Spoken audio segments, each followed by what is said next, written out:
Welcome, everyone. My name is David Lansfield. Today, on this bright, sunny summer day, we're going to be talking about regulation, of course, platforms, big tech. And the topic is regulating ecosystem stalwarts, success envy, or rebalancing inequities. This is the third in our session, in our series, Gaining Ecosystem Advantage from the London Business School. Our aim in this series is to give you some insights, some tips, some ideas, some lessons that we hope will help you in whatever role you play in ecosystems. And today I'm delighted to be joined by my co-host and esteemed colleague, Professor Michael Yacobides of the London Business School and Dr. Cristina Caffarra. Let me introduce you both briefly, but fully as much as I can. So Michael is the Sir Donald Gordon Professor of Entrepreneurship and Strategy at the London Business School, a world-renowned authority on ecosystems, publishing some of the most impactful research on the topic, including his paper in the Strategic Management Journal, which is the most cited, I believe, of all of them today. So congratulations, Michael, as well as other publications such as HBR, Sloan Management Review, the FT and WEF. He's also co-edited a special edition, which is due out in September next month, of the in industrial and corporate change on this very topic. So look out for that. And we'll share all these links with you. He's a senior advisor to BCG, his company Evolution Limited, and a chief advisor on the digital economy for the Hellenic Competition Commission. There you go, Michael. There's more, but that's as much as I can cover today. Cristina is a world-renowned competition economist who has led the antitrust and regulatory team in Europe for Charles Rivers Associates for many a year. She has led the economic analysis of many, many landmark cases involving some huge names: Google, Microsoft, Amazon, Apple, Uber, Samsung, Hollywood Studios, Sky, and many more. And I can't think of a competition authority or court that she hasn't been in front of for professional and good reasons. Cristina, Michael, you're very welcome. My name is David Lansfield. My brief introduction is I've been involved in ecosystems since the late 90s, designing, scaling, and actually in some cases involved in the regulation of them. So that's who we are. This is, however, not a lecture today. This is a debate. So we hope as we warm things up that you, as we have in other sessions, you get involved by giving your comments, questions, keep them kind and clean, and we have a good discussion in the next 45 minutes or so. So Michael, why don't you warm things up on this topic and invite Cristina to give her thoughtful, I'm sure, provocative views as well. Indeed, and I've had the pleasure of sharing the stage with Cristina more than once, and this is why she's been a guest in a number of different activities.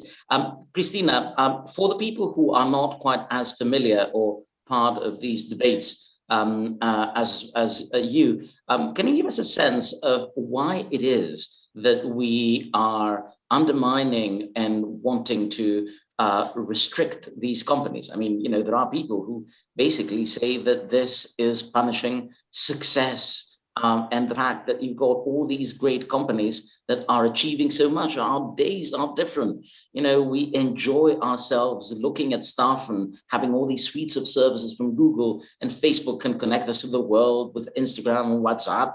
What's the deal? If it weren't them, the world would be a poorer place, wouldn't it? Is it just envy? What's the story? Envy. Thank you, Michael and David, for having me here. I'm delighted to be here. I need to do what I always do in all of these discussions. David, you've done it for me to some extent, but I think disclosure is particularly important when one is working in a litigated environment for or against parties. So my disclosure is I've worked several times opposite Google in a number of matters. I advise the attorneys general in the US in their complaints against Google. I do not work for or against Facebook, but I've done work for Amazon, for Apple, for Netflix, for Uber, for Microsoft, and more, so that you can place me. What is driving this is certainly in the regulatory environment that I know well and sort of breathe and live in.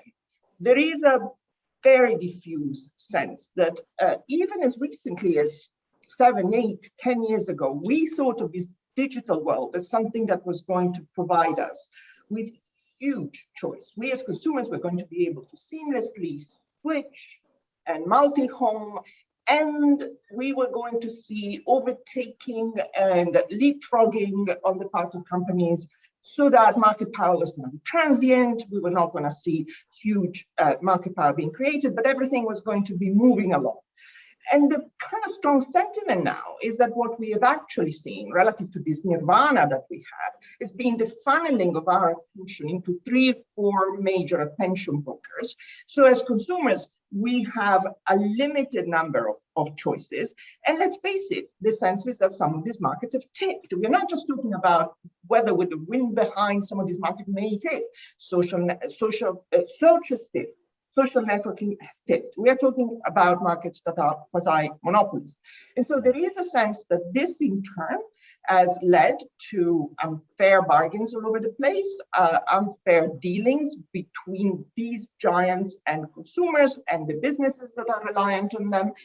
And therefore, there is a very established notion amongst regulators that something needs to be done, because these unfair bargains, this exclusion, this exploitation that we are seeing is endemic, systemic, is not going to be cured by the market alone. So this is really what's behind. Well, and before I leave the floor to David for the next question, perhaps I should add for the people who haven't been following this debate that even the question of what is really bad is up for grabs. And it is a little bit different in the US and the European Union. The Americans, following the success of the Chicago School in reforming antitrust, think about the welfare criterion. What does that mean? That if you cannot see a reduction or an increase in price on a specific market, you should not bother at all with antitrust.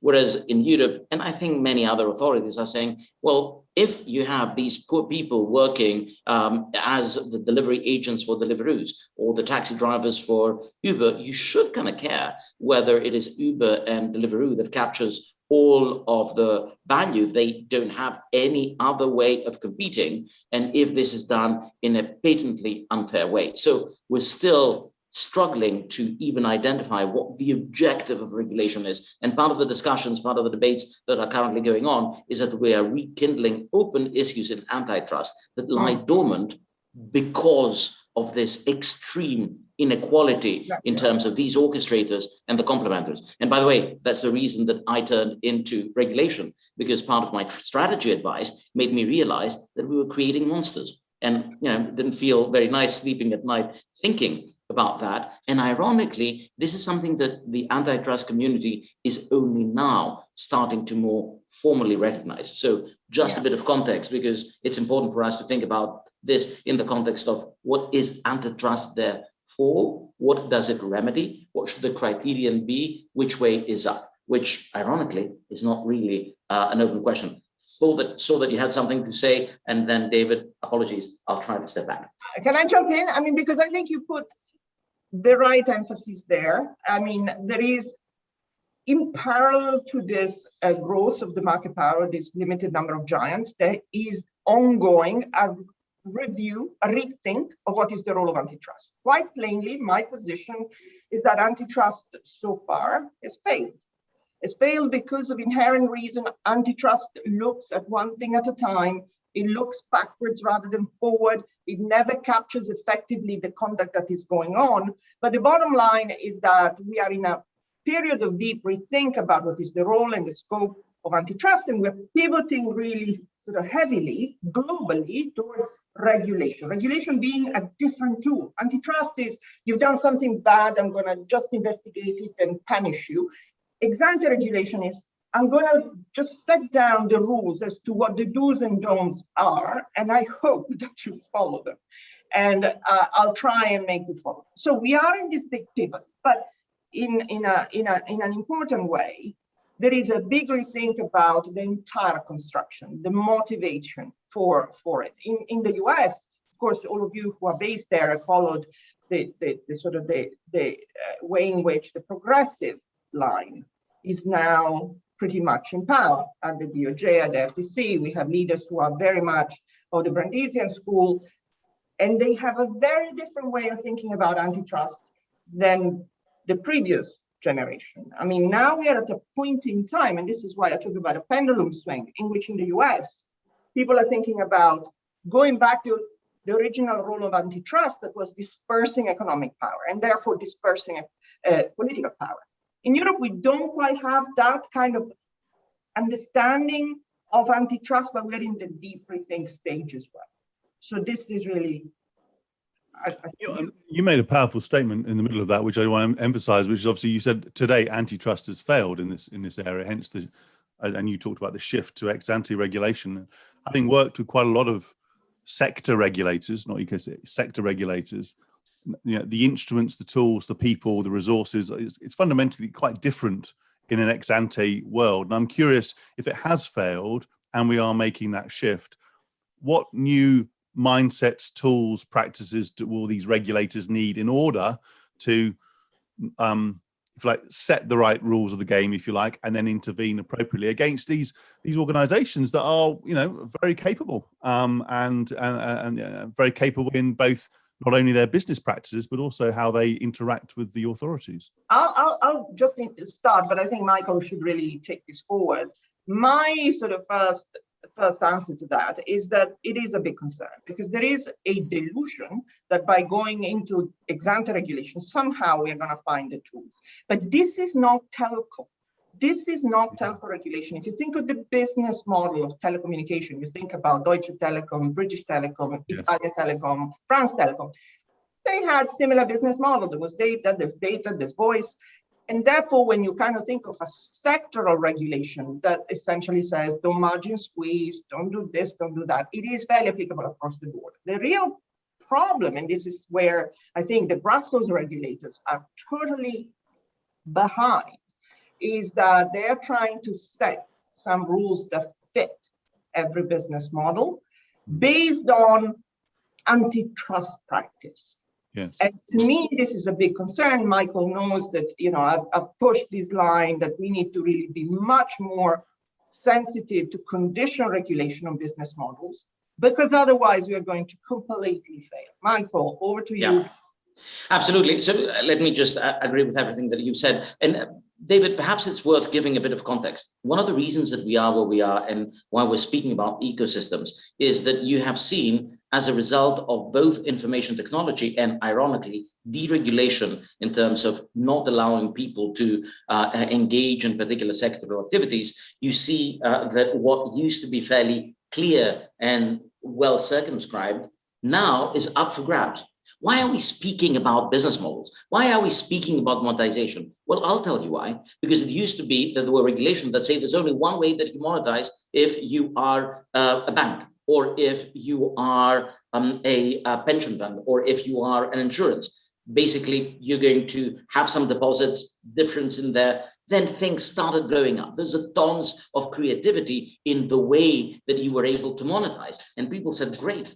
Now, with information technology going down, you can pick things and put them together in new bundles that you hadn't thought of before. So the idea of sectoral regulation has already become a thing in the past. What you are seeing with all of the big tech players is that there's starting to be multi-sector salamis that bundle everything, from healthcare to lifestyle to search to music to what you read. And basically, they draw on another very important regularity, which is that we're lazy buggers. We don't like choice, although we say that we like choice, and economists do not, unfortunately, accurately describe our choice behavior. If you think about Dick Taylor, who won the Nobel Prize in 2017, he basically explained how we basically take the default and that firms are choice architects. Now you start saying, ooh, I now see why this Alexa versus Siri combat is so important, and why, if someone is taking advantage of my own behavioral properties, we need to deal with that. And in order to deal with that, you need to show those firms that have the models that can take advantage either of the final customer or of the other complementors that they have, which takes us back to some of the things that Cristina had also been arguing, consistent with some of my old earlier work in industry architectures and now in the architectures of ecosystems, who say, well, hang on a minute, we need to start understanding the rules of the game. Here we come to another important issue. And the important issue has to do with, are we able to understand? I have to admit that starting to speak with regulators, I was a little bit scared. So, Cristina, I did not see even a base understanding, let alone the sophistication that is going to be needed to understand how the world is moving. I remember in a panel that we're on, a tech analyst from New York quipped that the regulator that regulates Google in Europe, which is the Irish regulator, has a budget as big as the kombucha budget for Google, that is to be one of the companies that they regulate. And that creates a base uncertainty. That's on the privacy side. That's on the privacy side. True, but for the Irish side. But I think that, to me, that suggested a general problem. And the problem is that there is both a lack of competency, which is historical, because we haven't needed to bother about these things as regulators. That was not our turf. And right now, we have new types of issues that we're dealing with. We have economics that go much more quickly, markets that tip, competition that cannot happen, which means that there are some firms that are going to be able to have a lock-in. And of course, we say, oh, but look at Lycos. But look at other ventures that were by the wayside. Yeah, but 6, 7, 8 years ago, structure was cemented, and there is almost no mobility, which is historically entirely unprecedented. The same companies, whether you go in the US or in Europe. So the question that I have for you, Cristina, is how hopeful are you that we will see some change, given this massive disparity in horsepower and also in even the base resources that exist between the regulators and the regulatees, not just because the regulators earn a 10th, a 20th, a 100th of what the regulatees actually make in similar positions. And we know people that are in both, and you can think about what their paychecks are, but also in terms of the underlying power. How do you think that's going to pan out?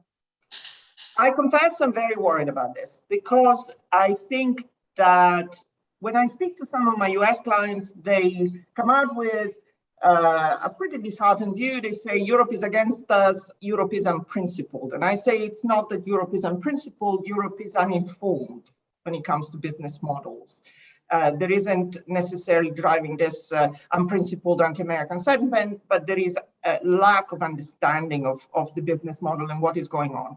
And just to give you a couple of examples, some of the regulation which is now going through the parliament has big rules like do not self-preference. But what does do not self-preference mean when you just boldly stated, when you're Google or your Facebook or your Apple or your Amazon? It is not clear, right? So this is the sense in which the regulation is in part not going to be self-executing, not useful, not understandable. Then you have the question of how is it that these kind of regulators are positioned to comprehend what is really going on? And I think it is a worry, because if I look at yesterday's press release by the European Commission taking to phase 2 Facebook customer, it is exactly the same press release that they used the year before on Google Fitbit. It is exactly the same press release they used 5 years ago in Microsoft LinkedIn. The narrow markets, the concerns are the same, a bit of foreclosure and this and that.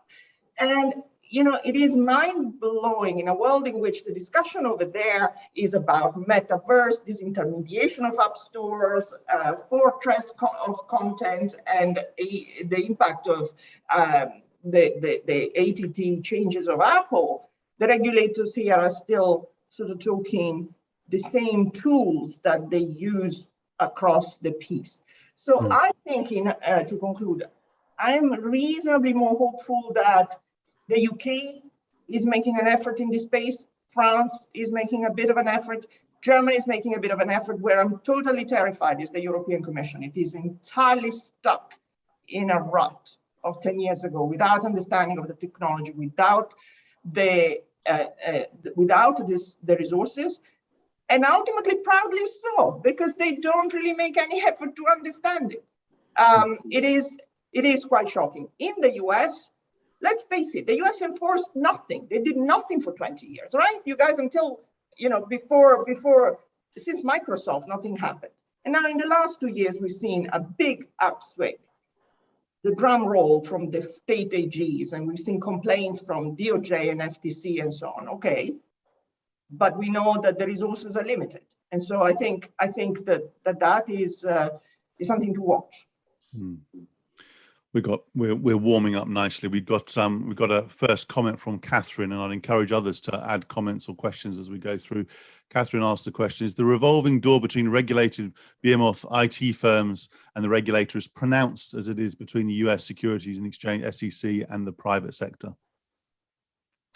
It's not really happening. The revolving door in DC is between big law, or has been between big bad law, and the agencies. Not really so much.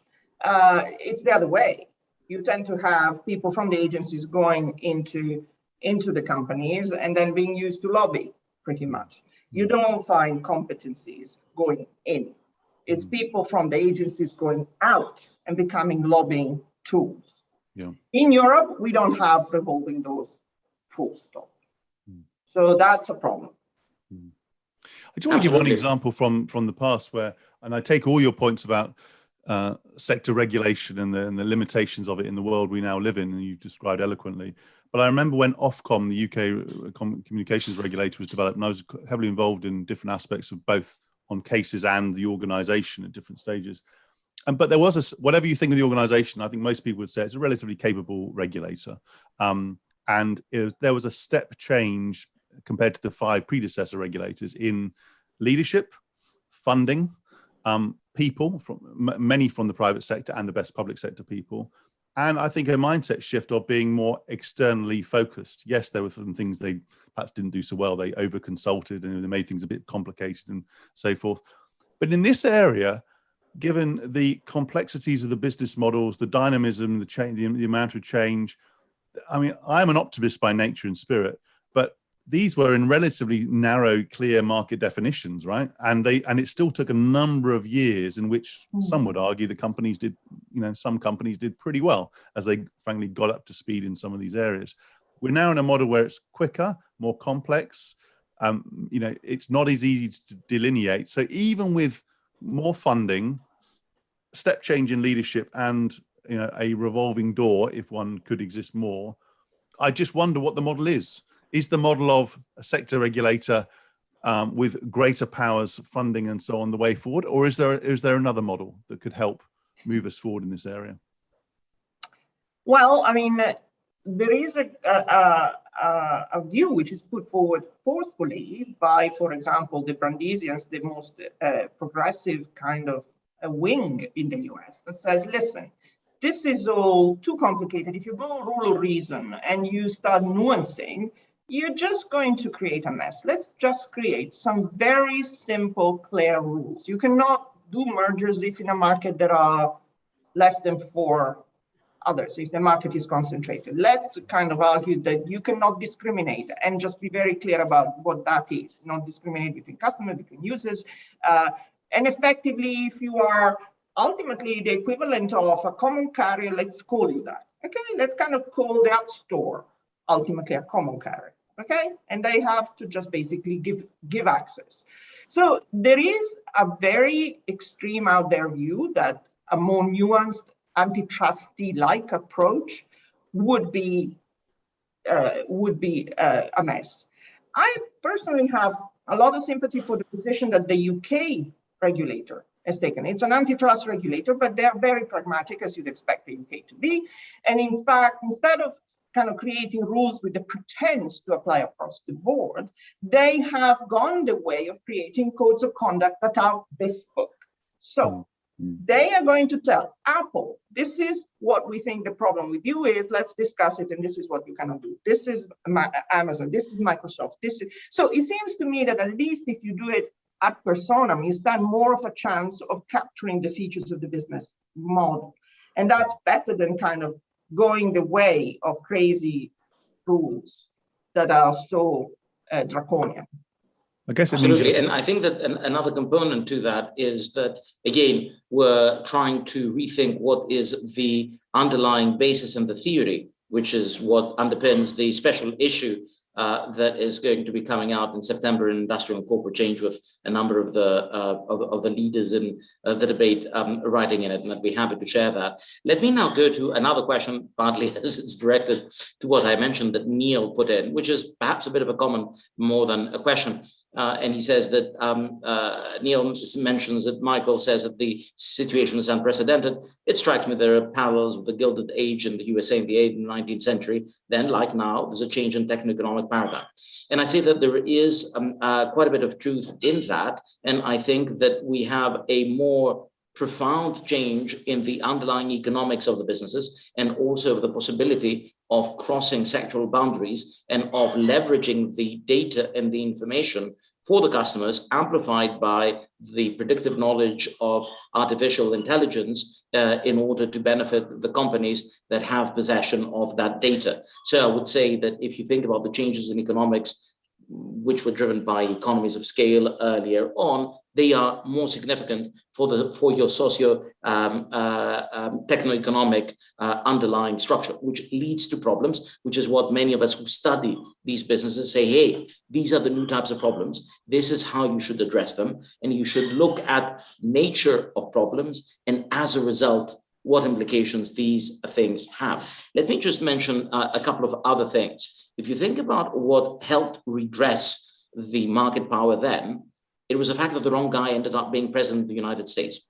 The president was assassinated. The guy who was just a colorful character that nobody ever expected to do something ends up becoming the president. And Roosevelt starts pushing hard in terms of some of the regulation. When the first serious fine against Standard Oil of New Jersey gets handed down about a century and 10 years ago, John D. Rockefeller is playing golf. And he apparently continued playing his game when they gave him the then whopping fine. I think it was $11 million, which was a startling amount way back then. And what he said is, Judge Lando, whatever his name was, is going to be long dead by the time that any of this money gets paid. And that, to some extent, was what happened with the Microsoft case. So yes, there is some interesting continuity there. And to some extent, the concern of some of the ex post issues, or the hesitance that Cristina was mentioning in terms of the actually following up on that, is disconcerting. So Cristina, let me turn that into a bit of a question. And here's my concern, but I want then to turn to the opportunities. Now, first with the concern. When you hear of significant cases like the US changing its tack and engaging in serious cases like the one that it had for Google, or later for Facebook, or the new triumvirate, including Lina Khan in the Federal Trade Commission, you see the stock prices of these stocks hardly noticing at all. Let me contrast that with what happened in China. When the Chinese government decided to start cracking down on edutech, and when they decided that they don't like just how powerful WeChat has become, their stock prices collapse. Now, someone might say the markets are fairly rational. They understand that the Chinese mean business when they say it. The Americans are going to be swayed by the lobbying power of big tech. Is this what's going to happen, or do you expect changes? What is it that is happening? And is it that the stock market is seeing further ahead than us busybodies who are trying to speak about these topics?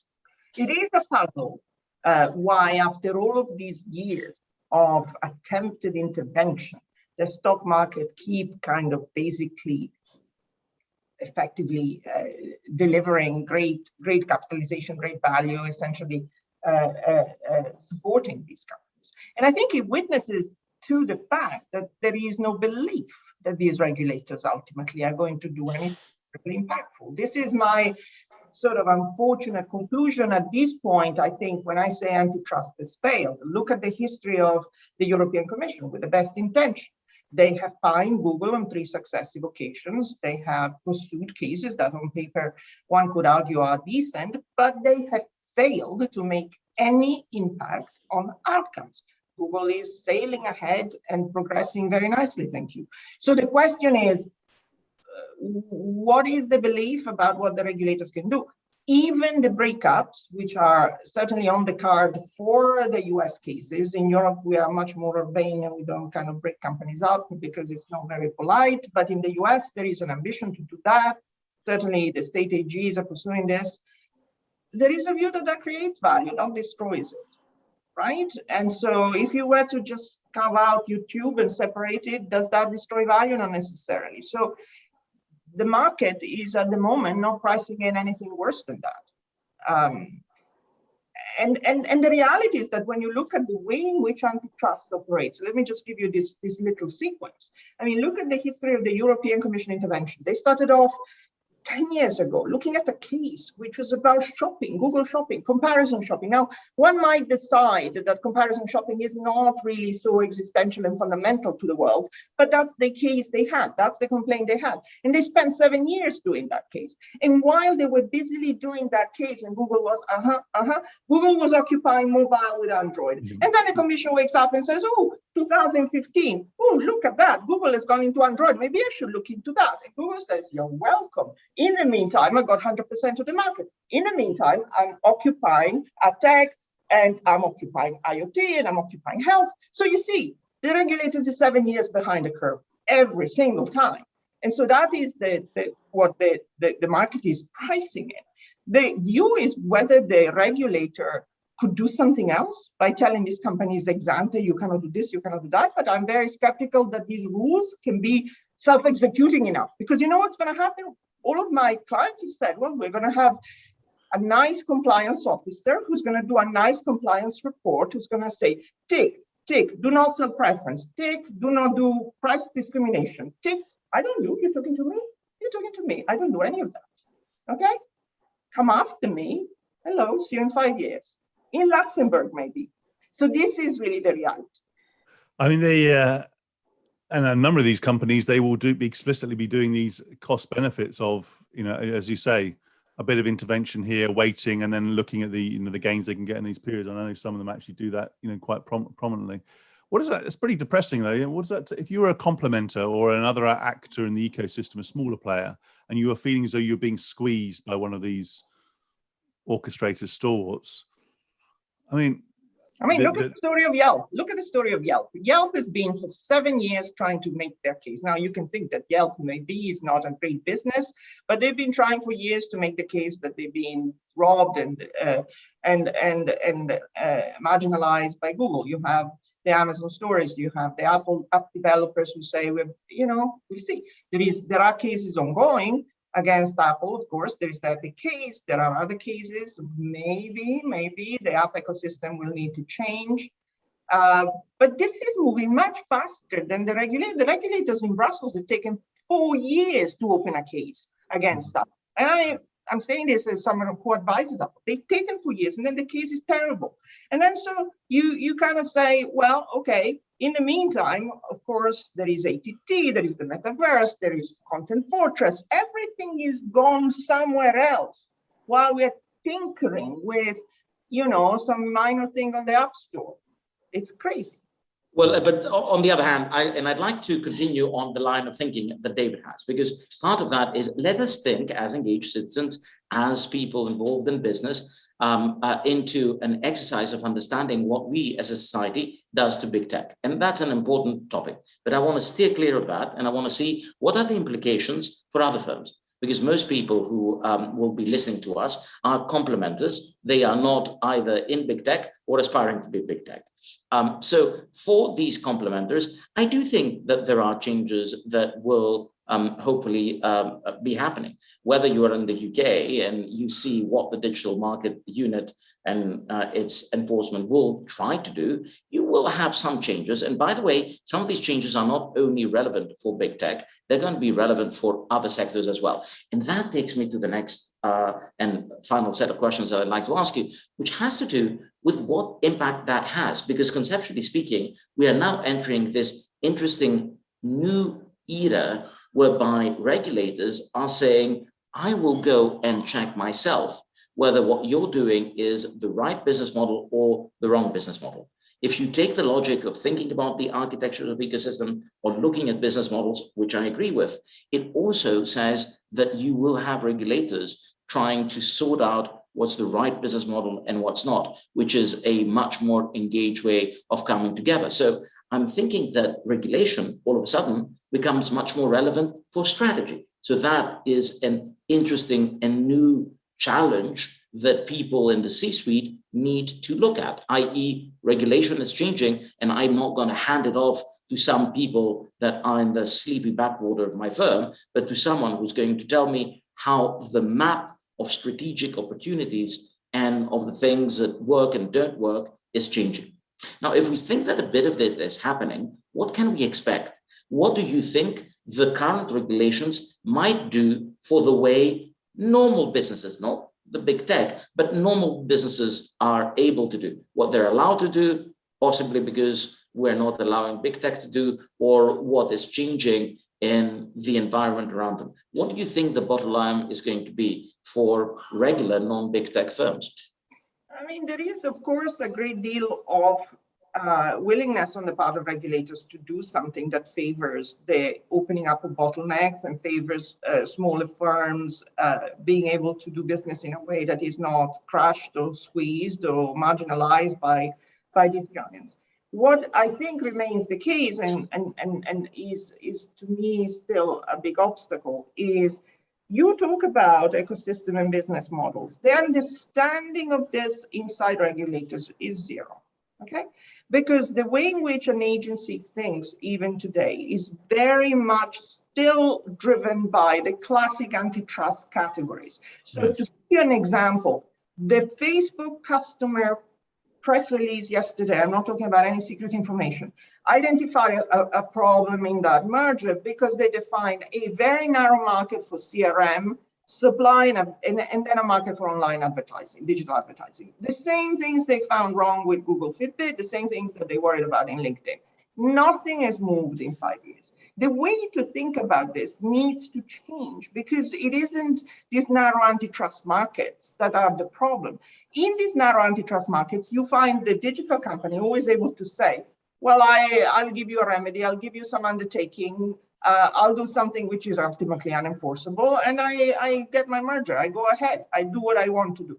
So there needs to be a broader understanding and thinking about how these things work. The other point that I'm super animated about, and I'll be brief, and we haven't had an opportunity to touch it, but it is one of the reasons why we are in a different paradigm today from before, is that, again, we are in a world in which much of the market power is ultimately created as a result of privacy violation. We have rules that have to do with data protection that are not enforced. In Europe, we do.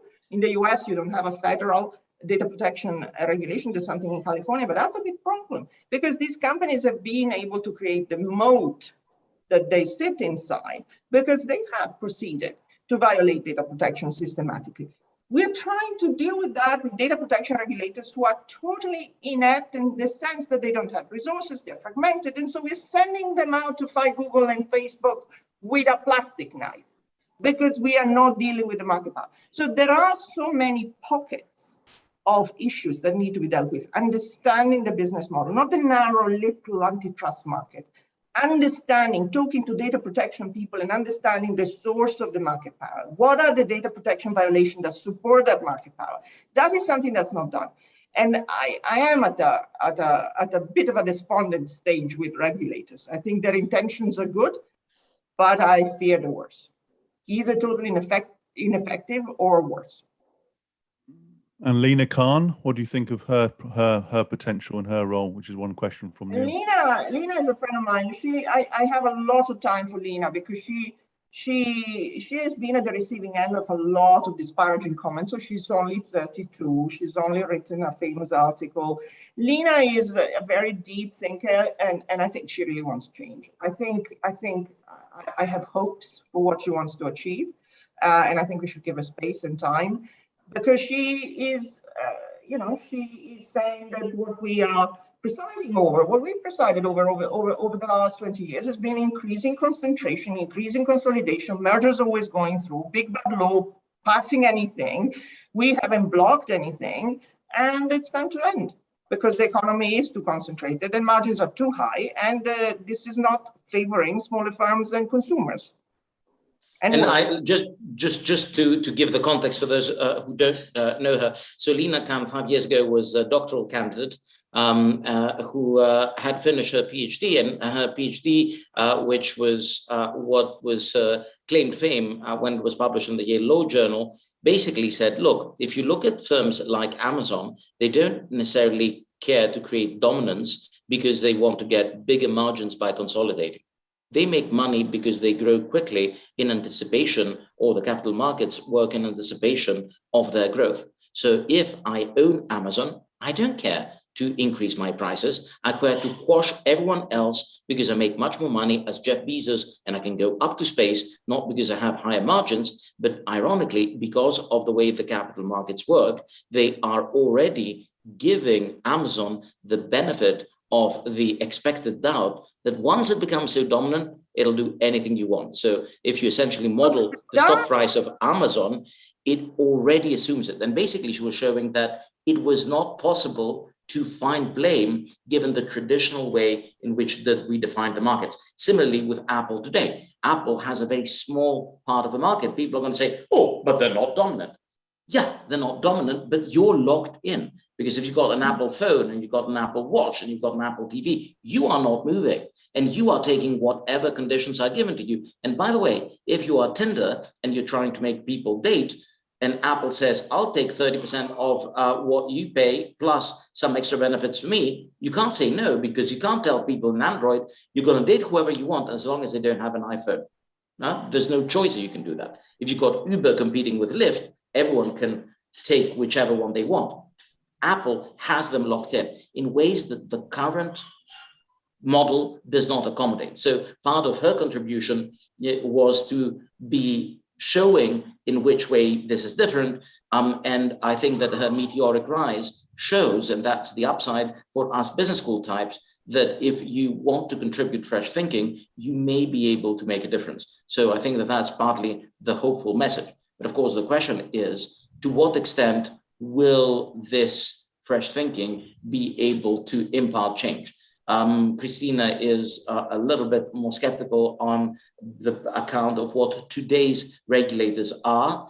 And my curiosity is much more about any potential upsides, even limited, even perhaps in countries like the UK, which is more advanced than a number of other countries in terms of the sophistication of the authority. The Competition Market Authority, as Cristina had mentioned, has a much more pragmatic view that integrates a number of the issues that we saw. We saw that in the digital advertising review. But do we not see some changes? If you're going to see the hottest areas where you think changes will happen, Cristina. So let's forget the pessimism for a while and let's think about what might change. Where do you see change? If you're going to say, that's my bet, what's your bet? Well, I mean, I see that regulation is coming in. There's no question. We are still at the stage of discussing it. And I think there is still a window for possibly making it better. But let me just give you an example. You were talking about Amazon. One of the things that is not understood by regulators about Amazon, there is a presumption that Amazon has inevitable incentive to crush the sellers, right? The empire and player kind of story. You cannot be the empire on your own platform and at the same time let other people sell. But the reality is that Amazon is making a commission on third parties and it is making a margin on what it sells itself. And in any individual case, when selling a product, it has a choice.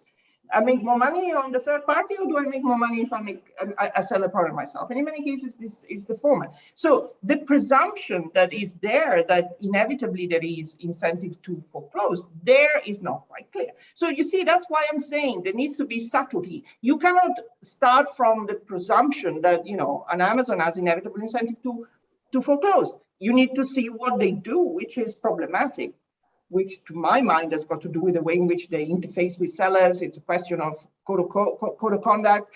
But, you know, again, is there an inevitable incentive to self-preference themselves against others? I don't necessarily think so. But what is changing? I mean, regulation is coming in. We have an opportunity to feed into that process and try and make it a little bit more subtle and less, I think, crude. Because I do worry that otherwise, if there is no understanding of what's going on, we're going to have something very crude. It sounds like there's going to need to be a step change in understanding of the ecosystems in which they look at, a step change in the dynamism in which how they act, a difference in mindset of actually getting outside the building, virtual or physical, to actually get out and re-looking at some of the methodologies and processes, which sound, I have to say, I've been involved in some of this in the early 2000s when they looked at TV markets. I'm like, well, I don't recognize that at all. It was about 5 years out of date even then. And that was a simple market compared to what we're discussing now. Well, it's maybe moving in the direction. I'm just mindful of the time, because it's already a time, and this is a discussion that could go on for a much longer time. One very quick last thought, because AI was mentioned, and AI is very important. AI amplifies many of the things that we see because of the way that information can be used by the big firms, and because privacy regulation, in essence, may have unanticipated anti-competitive side effects. Part of the papers that we're speaking about in that special issue deals with some of these concerns as well. And there are a host of new things that are coming up. To give you one example, people who have been taken off for an experiment, Facebook, eventually report greater happiness and stop using Facebook, and they don't want to start it again. But more importantly, Fiona Scott-Morton and others was involved in a study that looked clinically at the impact of social media that showed that they have very similar addictive neurochemical reactions than mild recreational drugs and alcohol. We like to regulate mild recreational drugs and alcohol. If these create similar addiction, should we simply say, oh, people should do them more? If we're all lazy and then people can take advantage of it, should that be on or off the regulation table? Lots is going to happen. And I do think that organizations will need to think about both the implications of regulation for big firms, big tech, and as such, new opportunities, and how their own possibility of acting as complementors is going to change.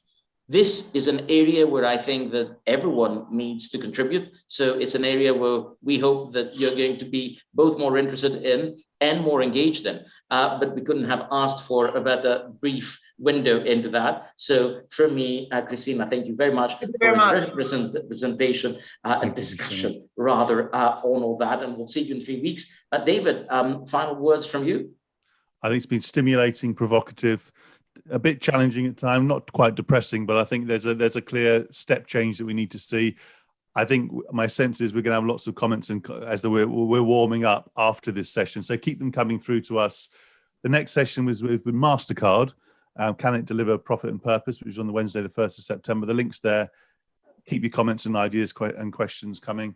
Michael, Cristina, thank you for your time, thoughts, energy, and stimuli.